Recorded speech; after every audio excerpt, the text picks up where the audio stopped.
බන්දුවේ පුතේ සියලු දෙනා මතත් සාදරයෙන් පිළිගන්නවා ගණිත YouTube නාලිකාවට. අද අපි කතා කරන්න යන්නේ විද්‍යුත් ශාස්ත්‍ර පාඩමේ දාරිත්‍රක සම්බන්ධ දාරිත්‍රක සහ දාරිතාවේ සම්බන්ධ හතරවෙනි වීඩියෝ එක MCQ 31 සිට 40 වෙනි බහුවර්ණය දක්වා. එහෙනම් අපි වෙලාවගේ වීඩියෝ ඩිස්ක්‍රිප්ෂන් එකේ PDF link එක තියෙනවා ඩවුන්ලෝඩ් කරගන්න. ඩවුන්ලෝඩ් කරගෙන කරලා බලන්න කොච්චර දුරට ඔබගේ පිළිතුරු සාර්ථකයිද කියන එක වීඩියෝ එකත් එක්ක. හරි අපි යමු වීඩියෝ එකට.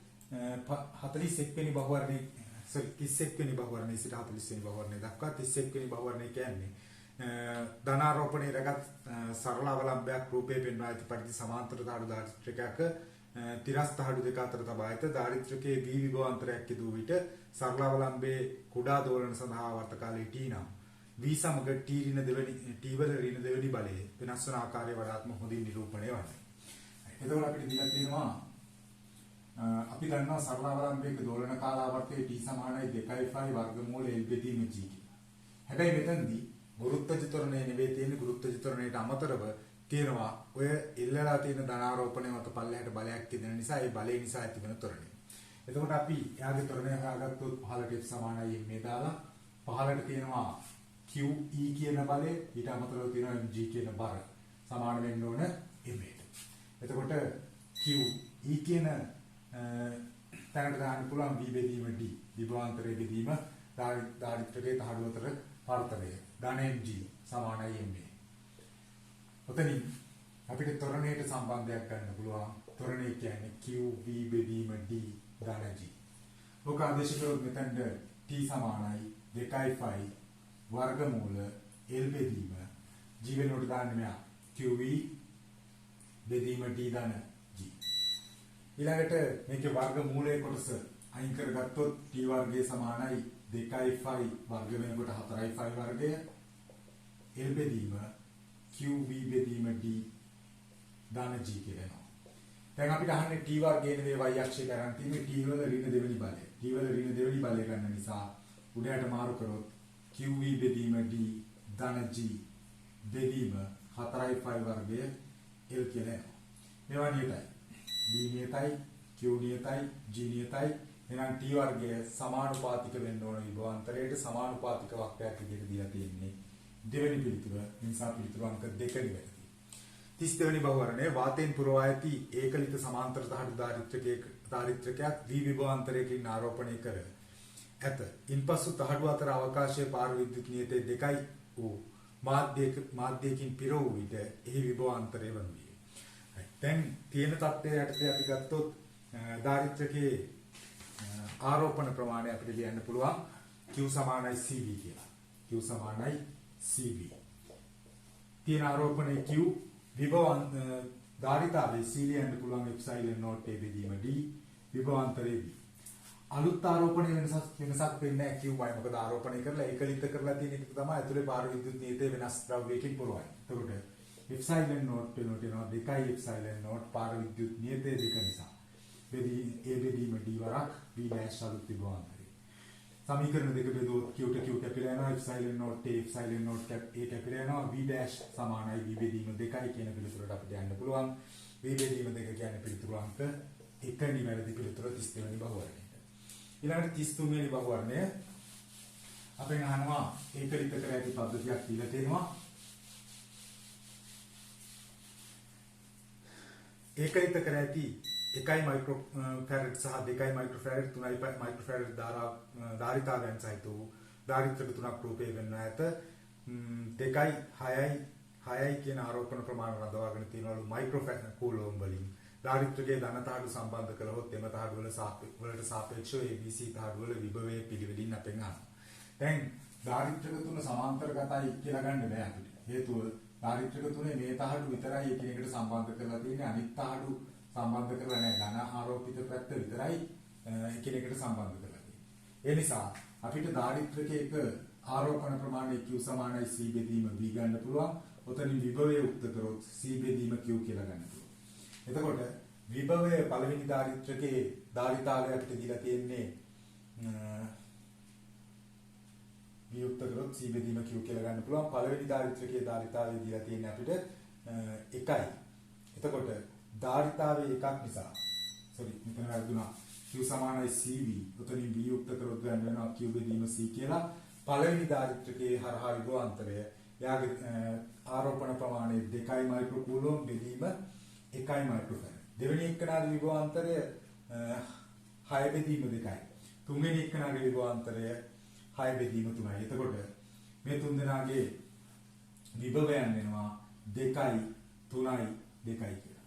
එතකොට ඔය විභවාන්තරය ධන තහඩුවට සාපේක්ෂව තමයි ඍණ තහඩුවේ විභවාන්තරය යන්නේ. නිසා මේ සියලු වගයන් ඍණ විදියට ගන්න වෙන්නේ ධන තහඩුවේ වැඩි විභවයක් තියෙන නිසා. එතකොට පිළිතුරු අංක 1 නිවැරදි පිළිතුරු විදියට ගන්න පුළුවන් 33 වෙනි බහුවර්ණයට. ඊළඟට අපි බලමු 34 වෙනි බහුවර්ණය. 34 වෙනි බහුවර්ණය අපිට දීලා තියෙන්නේ සර්ව සම දාරිත්‍රික හතරක් රූපේ පෙන්වා ඇති පරිදි සම්බන්ධ කළ විට PQ හරහා සමකදාරිතාවයේ දශම එකයි. දාරිත්‍රික හතර සමාන්තරගතව සම්බන්ධ කරලා තියෙන්නේ. සමාන්තරගතයි නම් දාරිත්‍රික වල දාරිතාවයේ ශ්‍රේණිගතව සම්බන්ධ කරලා තියෙන්නේ. ශ්‍රේණිගතව නම් දාරිත්‍රික වල දාරිතාවය 1 යට අගේ විදිහට එන්නේ. එතකොට සමකදාරිතාවය අපිට ගන්න පුළුවන් ශ්‍රේණිගත දාරිත්‍රික හතරක් නිසා සමකදාරිතාවය ගන්න පුළුවන් C බෙදීම 4යි කියලා. එක දාරිත්‍රිකයක දාරිතාවයේ C නම් C බෙදීම 4 සමානයි 0.1යි. ඕම එක දාරිතාවයේ 0.4යි මයික්‍රෝෆැරඩ් කියලා එනවා. ඊළඟට ඔය කියන RS ලක්ෂ දෙක හරහා කම්බියක් සම්බන්ධ කරපුවාම එතනින් දකුණු පැත්තේ තියෙන දාරිත්‍රික දෙක වැඩක් නැති වෙනවා. මොකද ධාරාව එතනින් යාට යන්නේ නැහැ. එතකොට සමග දාරිතාවයේ PQ හරහා දාරිත්‍රික දෙකක් ශ්‍රේණිගතව සම්බන්ධ කරා වගේ. ඒ කියන්නේ 0.4 දාරිත්‍රික දෙකක් ශ්‍රේණිගතව සම්බන්ධ කරපුවාම 0.4 බෙදීම 2යි කියන්නේ 0.2යි මයික්‍රෝෆැරඩ්. සමාන දාරිත්‍රික යම් කිසි ගාණක් ශ්‍රේණිගතව සම්බන්ධ කරොත් සමග දාරිතාවය හොයන්නේ සම්බන්ධ කරපු දාරිත්‍රික ගාණයෙන් බෙදන්න ඕන එක දාරිත්‍රිකයක දාරිතාවය. ඊළඟට 35 වෙනි බහුවර්ණය. 35 වෙනි බහුවර්ණයේ දීලා තියෙන්නේ සර්වසම ලෝහ තුනක් පරිවාරක ආධාරක තුනක් මත රඳවා ඇත. දැන් පළමු ලෝහ ගෝලයට Q ආරෝපණයක් දෙනු ලැබේ. මොම් ගෝල තුන පළවෙනියට මෙයාට Q ආරෝපණයක් දෙනවලු. ඊළඟට දෙවන ගෝලයේ පළමු ගෝලයේ සමග ශ්‍රේණිකව ස්පර්ශ කරනවා. මේ දෙක සමාන මාන තියෙන්නේ සමාන ලෝහ වලින් තියෙන්නේ සර්ව සමයි. ඒ නිසා ආරෝපණය හරියටම දෙකට බෙදෙනවා. ස්පර්ශ කරපු ගමන් Q බෙදීම 2යි Q බෙදීම 2යි. ඊළඟට කියනවා ඉන්පසු දෙවන ගෝලයේ පළමු ගෝලයේ සමග ශ්‍රේණිකව ස්පර්ශ කරනු ලැබේ. ඉනික්බිතිව තෙවන ගෝලයේ දෙවන ගෝලයේ සමගද අවසාන වශයෙන් පළමු ගෝලයේ තුන්වන ගෝලයේ සමගද ස්පර්ශ කරනවා. මේ ගෝල දෙක ස්පර්ශ කරපුවාම Q බෙදීම දෙක ආරෝපණය දෙන්නට සමසේ බෙදලා යනවා. Q බෙදීම 4යි Q බෙදීම 4යි කියලා.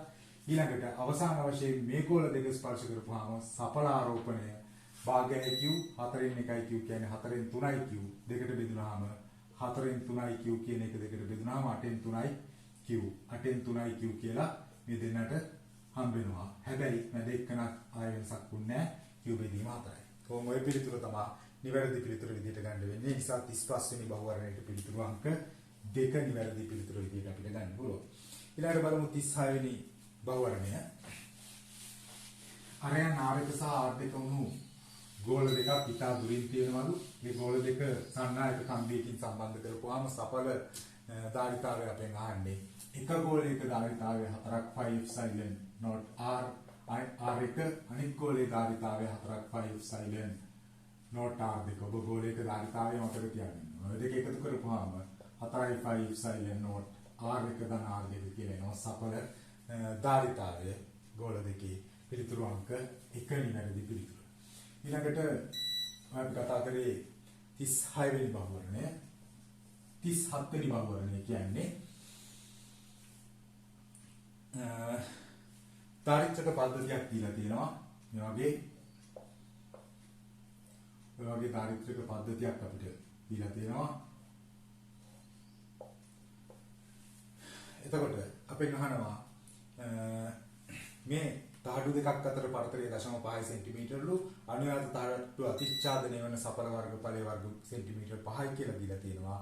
මේව පීඨමේදී විචාල්‍ය දාරිත්‍රිකයේ දාන්න. දැන් මේ තහඩුව ධන තහඩුව කියලා ගත්තොත් ධන මේ තහඩුව ඍණ කියලා ගත්තොත් ඍණ. එතකොට ඔබට පේනවා ධන තහඩු වෙනමත් ඍණ තහඩු වෙනමත් තමයි මේ සම්බන්ධ වෙලා තියෙන්නේ. ඒ කියන්නේ සමාන්තරගත පද්ධතියක් විදිහට හැසිරෙන්නේ. සමාන්තරගත පද්ධතියක් නම් මේ එකක ධාරිතාවයේ C නම් 1යි 2යි 3යි 4යි 5යි 6ක් තියෙනවා ධාරිතාව ඔය 6ම 6යි C. සමාන්තරගත වෙලාවට ධාරිතාවය එකතු වෙනවා. 6යි epsilon naught a බෙදීම d දාන්න තියෙන්නේ. 6යි epsilon naught 9 වැඩි කිරීම 10 ඍණ 12යි. ඒ කියන්නේ අතිච්ඡාදනය වන වර්ගඵලයේ වර්ග සෙන්ටිමීටර් 5යි 5 වැඩි කිරීම 10 ඍණ 4යි. බෙදීම d කියලා කියන්නේ තහඩු අතර පරතරය 0.5යි. සෙන්ටිමීටර් වර්ග සෙන්ටිමීටර් මීටර කරන්න 10 ඍණ 2ක් දානවා. එතකොට 5 වරක් 0.1යි. එතනින් 10 ඍණ 3ට කැපිලා ගියාම 10 ඍණ 1යි. 9 වරක් 6 54යි. 5.4 වැඩි කිරීම 10 ඍණ 12ක් කියලායි. 5.4යි පිකෝ ෆැරඩ් කියන්නේ පිළිතුරු අංක 5 නිවැරදි පිළිතුරු විදිහට ගන්න පුළුවන් 37 වෙනි බහුවර්ණයට. ඊළඟට බලමු 38 වෙනි බහුවර්ණය. 38 වෙනි බහුවර්ණය කියන්නේ කුඩා පාර විද්‍යුත් කුට්ටියක් රූපේ පෙනෙන පරිදි ඒකලිත කරන ලද ආරෝපිත සමාන්තර තහඩු ධාරිත්‍රයක් තුලින් ගමන් කරවනු ලැබේ. පාර විද්‍යුත් කුට්ටිය තුලින් ගමන් කරන විට ධාරිත්‍රකය හරහා විභවාන්තරයේ කාලය සමග විචලනය වඩාත් හොඳින් නිරූපණය කරන්න. ආරෝපණය කරලා ඒකලිත කරපුවාම ආරෝපණ ප්‍රමාණය නියතයි. එහෙනම් ධාරිතාවය අපි ගත්තොත් epsilon naught a බෙදීම d කියලා ඔය පාර විද්‍යුත් කුට්ටිය ඇතුල් කරද්දී සඵල වශයෙන් d අඩු වෙනවා. d අඩු වෙනවා කියලා කියන්නේ මෙයාගේ අගය වැඩි වෙනවා c වැඩි වෙනවා විභවාන්තරය අඩු වෙනවා. එහෙනම් ධාරිත්‍රකයේ ඇතුළට ඔය පාර විද්‍යුත් නියතය එනකොට විභවාන්තරය අඩු වෙලා ඊට පස්සේ ධාරිත්‍රකයෙන් එළියට යනකොට විභවාන්තරය වැඩි වෙලා ඔය ආකාරයේ ප්‍රස්තාරයක් එන්න ඕන පිළිතුරු අංක 1 නිවැරදි පිළිතුරු විදිහට ගන්න පුළුවන් 38 වෙනි බහුවර්ණයට. 39 වෙනි බහුවර්ණයත් අර අපි කලින් කතා කරපු මේ වගේමයි සමාන්තරගත ධාරිත්‍රක විදිහට අපිට ගන්න පුළුවන් තහඩු n ගණනක් ඔය විදිහට එකක් කර එකක් සම්බන්ධ කරපුවාම ධාරිත්‍රකේ ඍණ එක සංඛ්‍යාවක් හැදෙනවා. ඍණ එක සංඛ්‍යාවක් හැදෙනවා කියන්නේ ධාරිත්‍රකයක ධාරිතාවය epsilon naught a බෙදීම d නිසා සමාන්තරගත පද්ධතියේ ඍණ එකවරක් මේ ධාරිත්‍රක ගණන එක ධාරිත්‍රකයක ධාරිතාවයෙන් වැඩි කරනවා. ඍණ එකවරක් epsilon naught a බෙදීම d කියන පිළිතුරු මම හිතන්නේ තියෙනවා. එතකොට පිළිතුරු අංක 3 නිවැරදි පිළිතුරු විදිහට ගන්න පුළුවන් 39 වෙනි බහුවර්ණයට. 40 වෙනි බහුවර්ණයේ ශ්‍රේණිගත ධාරිත්‍රක තුනක් දීලා තියෙනවා. අපිට කියනවා ඔය p ලක්ෂයට 1100 වෝල්ට් විභවාන්තරයක් දුන්නාම පළවෙනි ධාරිත්‍රකය හරහා විභවාන්තරය කීයද කියලා. එතකොට පළවෙනි ධාරිත්‍රකය හරහා විභවාන්තරය හොයද්දී අපි දන්නවා Q සමානයි CV අනුව ආරෝපණයේ නියතයි ශ්‍රේණිගත පද්ධතියක ධාරිතාවයට විභවාන්තරයේ ප්‍රතිලෝමව සමානුපාතිකයි. එහෙනම් ඔතන ධාරිතාවයේ 1ට අගයන් අතර අනුපාතය ගත්තොත් පළවෙනි ධාරිත්‍රකයේ 1ට අගය 1ට 1යි. මයික්‍රෝෆැරඩ් එහෙමම තියෙනවා. දෙවෙනි ධාරිත්‍රකයේ 1ට 2යි. තුන්වෙනි ධාරිත්‍රකයේ 1ට 3යි. ප්‍රතිලෝම සමානුපාතික නිසා තමයි 1ට අනුපාතය ගත්තේ. එතකොට අනුපාතය වෙනවා 6ට 3ට 2යි කියලා. එහෙනම් පළවෙනි ධාරිත්‍රකයේ ධාරිතාවය විභවාන්තරය අපිට ගන්න පුළුවන් මුළු විභවාන්තරය 1100යි. මේ අනුපාතයට බෙදෙන්නේ. ඒ කියන්නේ එකතුව 6යි 3යි 9යි 2යි 11න් බෙදුවා මෙහාට අදාළ අගය 6යි.